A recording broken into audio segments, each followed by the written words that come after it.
Olá, pessoal! Vamos começar mais uma unidade e agora trataremos sobre as distribuições de probabilidade discretas.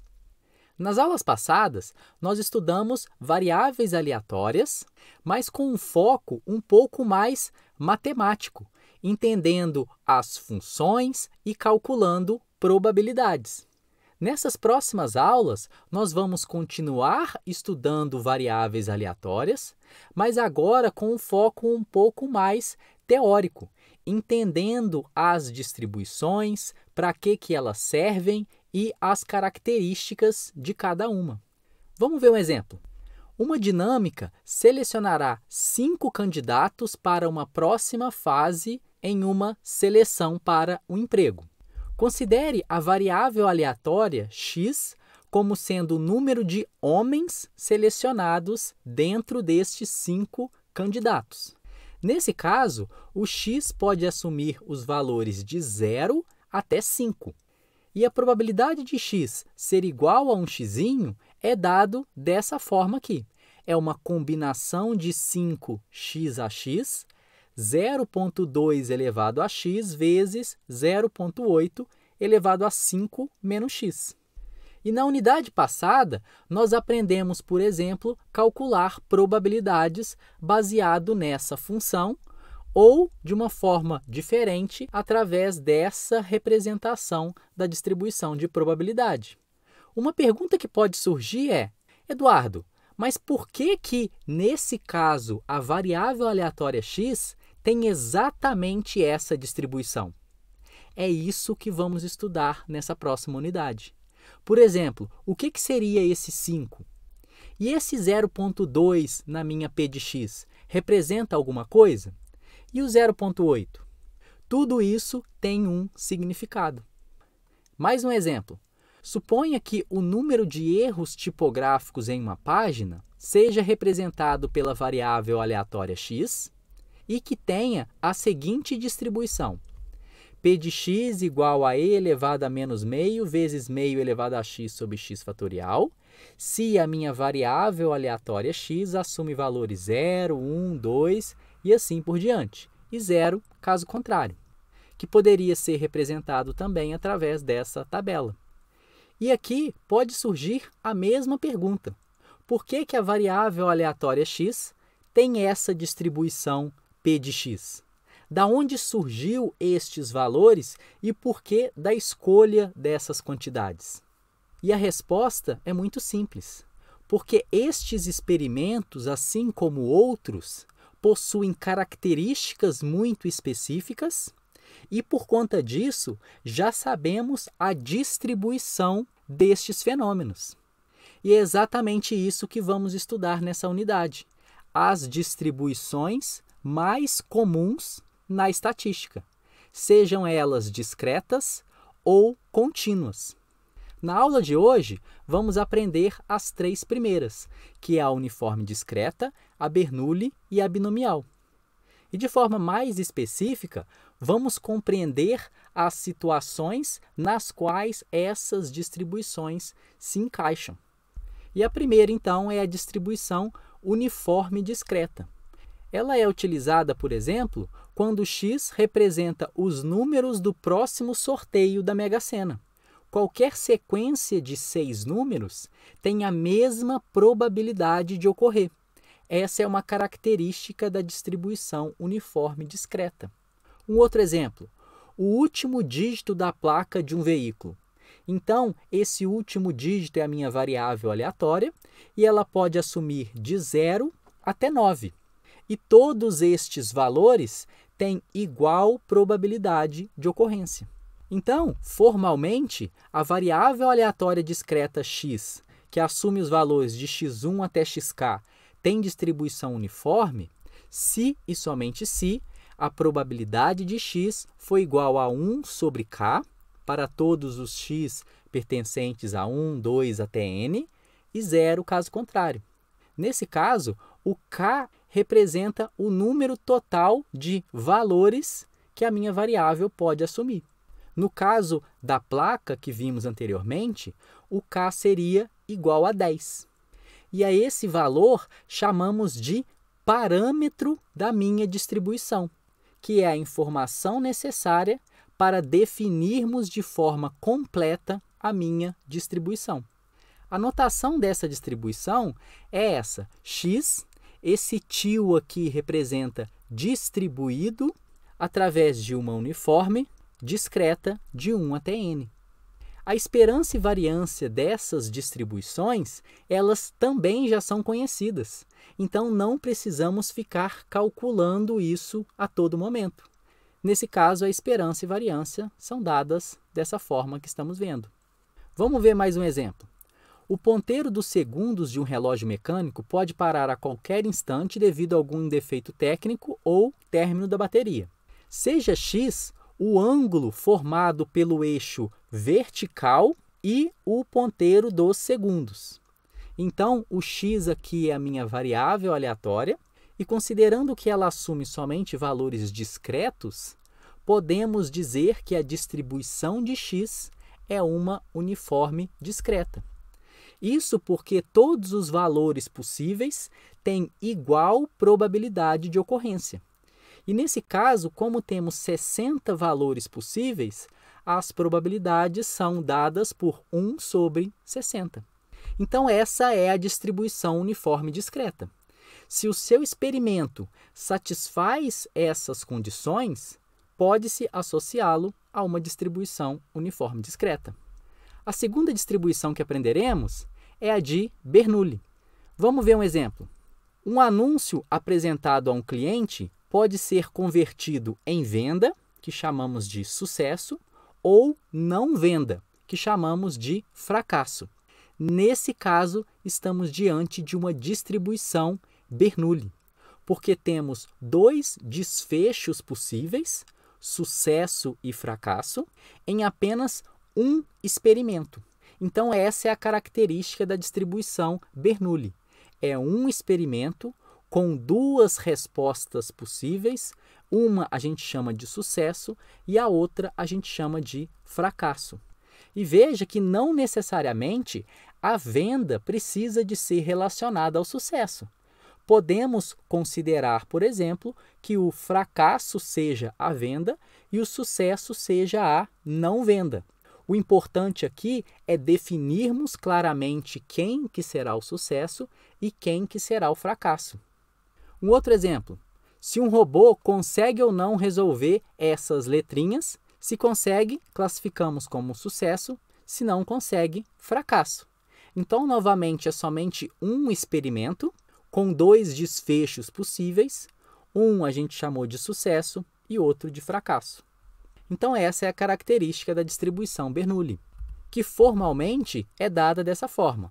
A variável aleatória tem distribuição de Bernoulli se o resultado do experimento apresenta dois desfechos possíveis, que a gente representa por x igual a 1 se for sucesso e x igual a 0 se for fracasso. Ou seja, a p de x é dado dessa forma. Então, esse p aqui é a probabilidade de sucesso, independente do que você determinou como sucesso no seu experimento. A notação é dada dessa forma. X tem distribuição de Bernoulli com parâmetro P. Então, o que temos aqui entre parênteses é o que chamamos de parâmetro da distribuição de Bernoulli. E nesse caso é a probabilidade de sucesso. Esperança e variância, novamente, nós já temos. A esperança é P e a variância é P1 menos P. Vamos ver alguns exemplos gráficos dessa distribuição. O primeiro da esquerda, veja que o P é igual a 0,1, ou seja, a probabilidade de sucesso é de 10%, por isso que essa primeira altura é de 90%, porque é quando x é igual a 0, que consideramos como fracasso. E a segunda coluna é o de sucesso, quando x é igual a 1. E quando vamos alterando essa probabilidade, temos diferentes distribuições. Vamos ver outros exemplos. O paciente ser diagnosticado com COVID. Podemos ter somente dois desfechos possíveis. Ou o resultado é positivo, que estamos chamando aqui de sucesso, porque o x está recebendo 1 nesse caso, e esse 0,23 é a probabilidade de sucesso. Consequentemente, o complementar é a probabilidade de fracasso, que nesse caso é dado quando o diagnóstico é negativo. Então, veja que podemos alterar o conceito de sucesso e fracasso dependendo dos nossos interesses. Mas, ao alterar essas representações, temos que mudar também as probabilidades. Um outro exemplo, o réu ser condenado após o julgamento. Nesse caso, é somente um experimento com 2 desfechos apenas. Ou a pessoa é culpada ou ela é inocente. E nesse caso, o sucesso é dado pelo réu ser condenado, com probabilidade de 0,8. Então, essa é a distribuição Bernoulli. E uma extensão dessa distribuição é a distribuição binomial. Então, se antes tínhamos somente um ensaio com resultados sucesso e fracasso, na distribuição binomial temos N ensaios independentes. Então, esse N ele é fixo, mas cada ensaio é, na verdade, uma distribuição Bernoulli. Então, o primeiro ensaio é sucesso e fracasso, o segundo pode ter sucesso e fracasso, até o Nésimo ensaio, que temos sucesso e fracasso. Então, de fato, a binomial é uma extensão da Bernoulli, ao passo que estamos considerando agora mais ensaios ao invés de um somente, como vimos anteriormente. Então, as características dessa distribuição são as seguintes. Primeiro, os ensaios devem ser independentes, ou seja, sair um sucesso no primeiro ensaio não muda a probabilidade de sucesso e fracasso para o segundo ensaio. E também não muda nos demais. Segunda característica, temos somente 2 desfechos possíveis, assim como na distribuição de Bernoulli. E, por fim, a probabilidade em cada ensaio permanece constante. Essa última característica diz que, se a probabilidade de sucesso no ensaio 1 é 0,2, no ensaio 2 até o N deve permanecer a mesma. Vamos ver um exemplo. Suponha que um indivíduo vai realizar 3 arremessos livres. Então, veja, o N aqui, o número de ensaios são 3. E estamos somando um número de acertos. Então, a minha variável aleatória x, nesse caso, pode ser representada por uma distribuição binomial, contanto que satisfaça as 3 suposições que vimos anteriormente. A primeira, os lances devem ser independentes. Então, o primeiro lance livre não vai ter interferência no segundo nem no terceiro. Além disso, só temos 2 resultados possíveis, e nesse caso, ou é acerto ou é erro. E por fim, a probabilidade de acerto ela deve ser a mesma para cada lançamento. Ou seja, o indivíduo tem chance de 80% de acertar o primeiro lançamento, o último tem que ser também 80%. Ah, Eduardo, mas pode ser que a pessoa já esteja mais nervosa, esteja cansada e a probabilidade vai mudar. Tudo bem, nesse caso não teremos uma distribuição binomial para o número de acertos em 3 lances livres. Então, formalmente, a variável aleatória x, que corresponde ao número total de sucessos, veja, x está contando o número total de sucessos em n ensaios independentes. Eu tenho que pré-especificar esse n, com probabilidade de sucesso p, e a função de probabilidade é dada dessa forma. É um nx a x, p elevado a x, 1 menos p elevado a n menos x, para todos os x, que nesse caso conta o número total de sucessos, variando de 0, ou seja, 0 sucessos, até n, que é o número máximo de sucessos em n ensaios. E a notação é essa. X tem distribuição binomial, agora com 2 parâmetros, que é o n e o p, em que o n é o número de ensaios e o p é a probabilidade de sucesso. Por isso que temos que definir claramente o que seria sucesso e o que seria fracasso, para representarmos adequadamente as probabilidades. E, novamente, temos a esperança e variância já calculada. Vamos ver alguns gráficos. Nesse caso, então, x é o número de sucessos em 30 realizações. Então, o meu n aqui foi fixo igual a 30. E olhando no eixo x, temos todos os valores possíveis, que vão variar de 0 a 30. E veja que quando variamos o p, a probabilidade de x assumir o zero, por exemplo, no gráfico da esquerda, é aproximadamente 0,05. E a maior probabilidade ocorre em torno de 3, diferente do gráfico com p igual a 0,5, que agora a probabilidade de sucesso é muito maior, é de 50%. Novamente, o eixo x varia de 0 a 30, porque esses são os possíveis valores da minha variável aleatória x.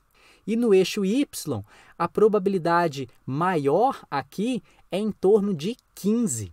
E é exatamente o valor da esperança nesse caso.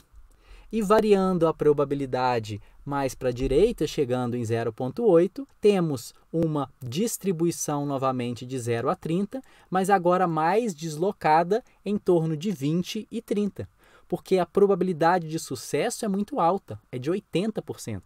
Consequentemente, os valores possíveis de x vão ser muito maiores, porque eu terei muito mais sucessos nas 30 realizações. E voltando a um exemplo que vimos lá no início dessa aula, tínhamos aquela dinâmica que selecionava 5 candidatos, ou seja, um n fixo, e dissemos que a distribuição é dada por essa p. Agora, já conseguimos compreender por que essa variável aleatória x, que conta o número de homens, é dada dessa forma. O 5 ali é exatamente o n, e o 0,2 é a probabilidade de sucesso. Vamos ver mais um exemplo. Um inspetor de qualidade está interessado em avaliar quantos carretéis estão com avaria dentro da linha de produção. E para isso ele selecionou 10 carretéis, ou seja, esse é o meu N que eu fixei, e avaliou a sua qualidade. De eventos passados, ele sabe que 72% dos carretéis não têm avaria e 28% têm algum problema. Então, nesse caso, temos o N igual a 10 e 2 desfechos possíveis com essas probabilidades. Qual a probabilidade de que menos de 2 tubos, que seriam os carretéis, tenham algum problema? Ora, Eduardo, para eu calcular essa probabilidade, primeiro eu tenho que definir a minha variável aleatória, que nesse caso é o número de carretéis defeituosos em 10 disponíveis. Veja que, como o x está contando o número de carretéis defeituosos, o sucesso aqui é o carretel ter defeito. Consequentemente, essa probabilidade de 72% é o meu fracasso, porque o sucesso são os 28%, já que a minha variável aleatória está contando o número de defeitos nos 10 carretéis disponíveis. Então, aqui, o que está sendo pedido é a probabilidade de x ser menor do que 2. E, dada a característica do experimento, podemos dizer que essa distribuição ela é binomial, com parâmetro n igual a 10 e p igual a 0,28. Consequentemente, essa probabilidade é dada dessa forma. P de x igual a 0. Então, veja, o 10 é o meu n, o 0,28 é o meu p, e o x aqui está assumindo o valor 0. Mas a mesma distribuição agora com o x assumindo o valor 1, porque a probabilidade de x ser menor do que 2 é igual à probabilidade de x igual a 0, mais a probabilidade de x ser igual a 1.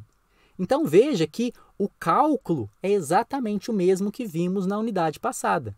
O que estamos aprendendo agora são as características do experimento para podermos classificar o nosso problema em alguma das distribuições que iremos aprender.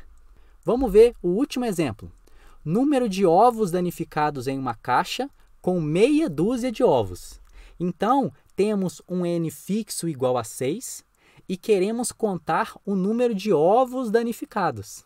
Temos aqui dois desfechos possíveis. Ou o ovo está danificado ou não está danificado. Então, talvez a distribuição binomial seja útil nessa situação.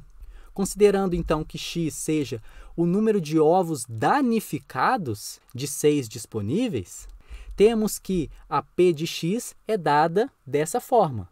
Em princípio, eu não sei qual é o valor de p, mas já tenho a ideia de que a distribuição é dada por uma binomial. Mas isso só será verdade se todos os pressupostos da distribuição binomial forem assegurados.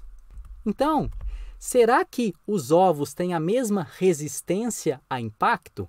Ou seja, a probabilidade deles estarem danificados é igual em cada um dos 6 ensaios? Ou os ovos que estão nas extremidades têm mais chance de serem danificados? Porque se estivermos nessa segunda situação, a distribuição binomial não satisfaz esse critério. E isso tem relação com essa segunda pergunta. Todas as posições na caixa oferecem o mesmo risco de quebrar? Ou ainda, eles quebram de forma independente? Ou seja, o fato de um ovo ter quebrado aumenta a chance dos outros ovos próximos dele estarem danificados também? Veja que são muitas questões que devemos verificar para assegurarmos que o nosso experimento tenha uma determinada distribuição. Mas muitas vezes o que fazemos é tentar o máximo possível encaixar o nosso experimento em alguma dessas distribuições. Mesmo que algumas suposições não possam ser verificadas, é melhor ter uma probabilidade aproximada do que não conseguir fazer nada com o nosso experimento. Então, terminamos aqui a primeira aula, em que aprendemos 3 distribuições de probabilidade discretas: uniforme, Bernoulli e binomial.